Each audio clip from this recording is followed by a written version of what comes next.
lively African village, bursting with colors and energy, there was a girl named Amina. Amina was super smart and loved to learn.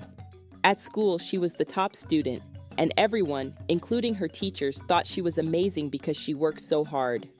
Her friends looked up to her a lot too. When Amina turned 18, she was like a star that lit up the sky.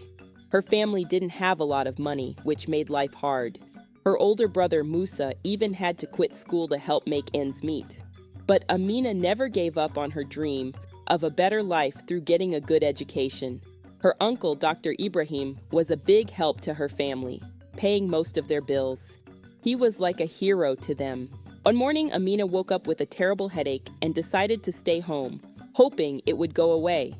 She didn't know that this decision would change her life. Her uncle, Dr. Ibrahim, came over because he was worried about her. He suggested that they should go to his clinic to check if everything was okay. "It's just a small headache," Amina tried to reassure him. "We better check it out at the clinic to be safe," Dr. Ibrahim said, sounding really concerned.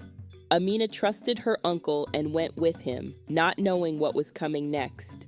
At the clinic, something felt wrong. When Amina asked her uncle what he was doing, his answer shocked her. She realized that the person she trusted most was doing something very bad. He threatened her to keep it a secret. After that day, Amina wasn't the same. She kept to herself, crying in her room. Her bright spirit seemed to fade away. In school, she couldn't focus, and her mind was always somewhere else. Mrs. Nkosi, Amina's math teacher, noticed something was off. "Amina, you seem different. Is everything okay?" she asked, worried. Amina tried to smile. "I'm just tired," she lied. But Mrs. Nkosi knew Amina too well. She could tell something was wrong and was determined to find out what it was. Dr. Ibrahim kept visiting, pretending to care about the family, but Amina felt scared every time she saw him. She kept the secret, too afraid to tell anyone. Time passed, and Amina couldn't hide her secret anymore because she was pregnant. Her classmates and neighbors started whispering about her, and her reputation was damaged. Her mother noticed and asked her directly, "Amina, you have to tell me who the father is." Amina was too scared to say anything at first, but eventually she told her parents the truth. They didn't believe her, though.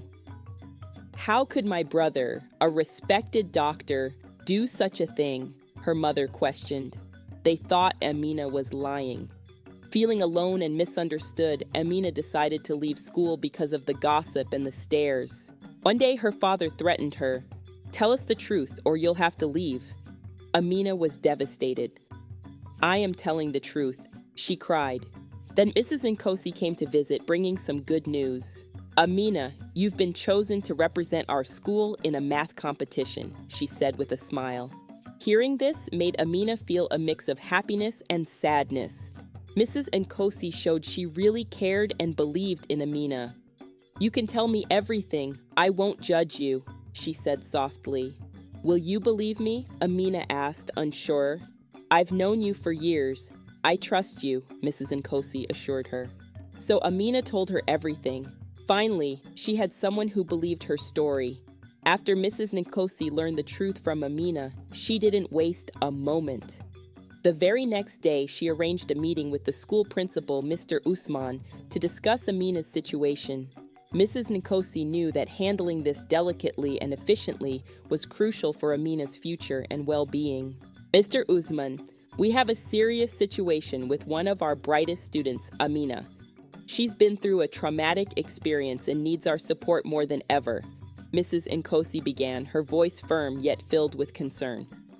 Mr. Usman looked up, his expression turning serious.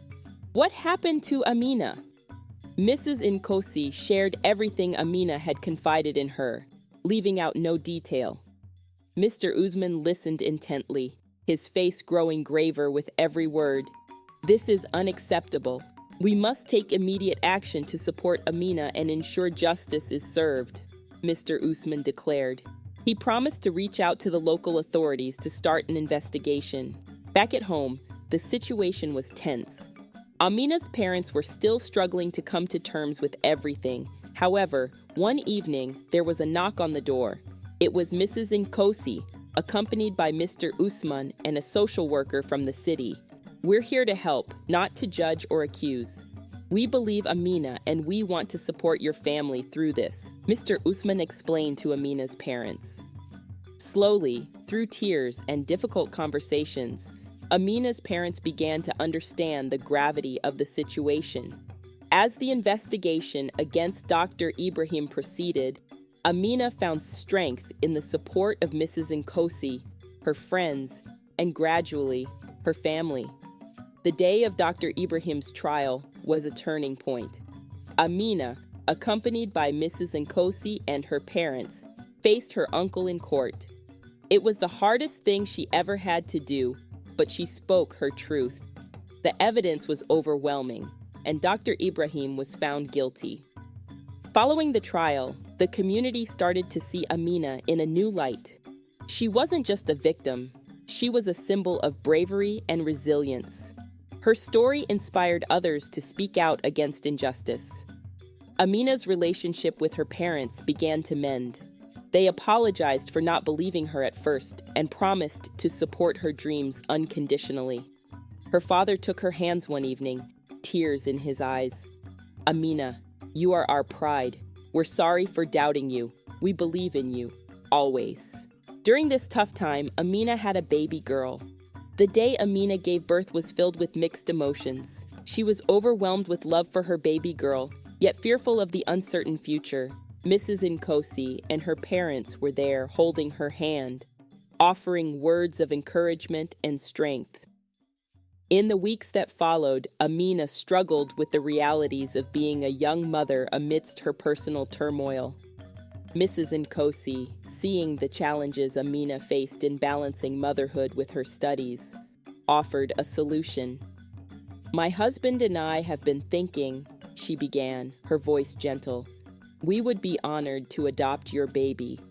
We promise she will know love, and she will always know who her brave mother is." Amina was torn, her heart heavy with love for her daughter.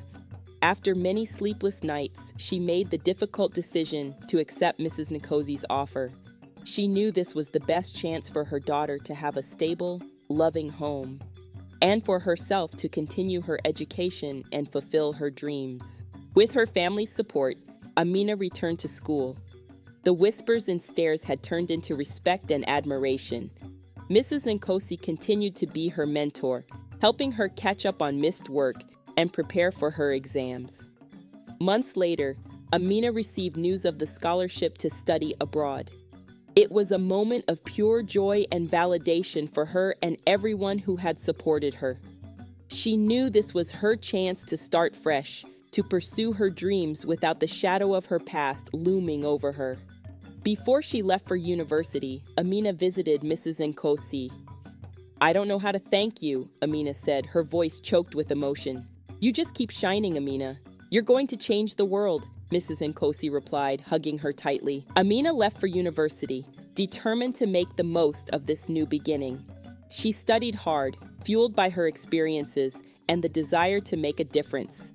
She became involved in advocacy for survivors of abuse, using her voice to empower others. Years later, Amina returned to her village as Dr. Amina, a testament to the power of resilience, education, and the unwavering support of those who believe in her. She opened a clinic to provide care and support for those in need, becoming a beacon of hope in her community. As she stood in front of the clinic, her heart full, Amina realized her journey was not just about overcoming her past, but about using her experiences to light the way for others. Her story was one of triumph, a reminder that no matter the darkness, light could always find a way through. If you enjoy our stories, we'd appreciate it if you consider subscribing to our channel. Thank you.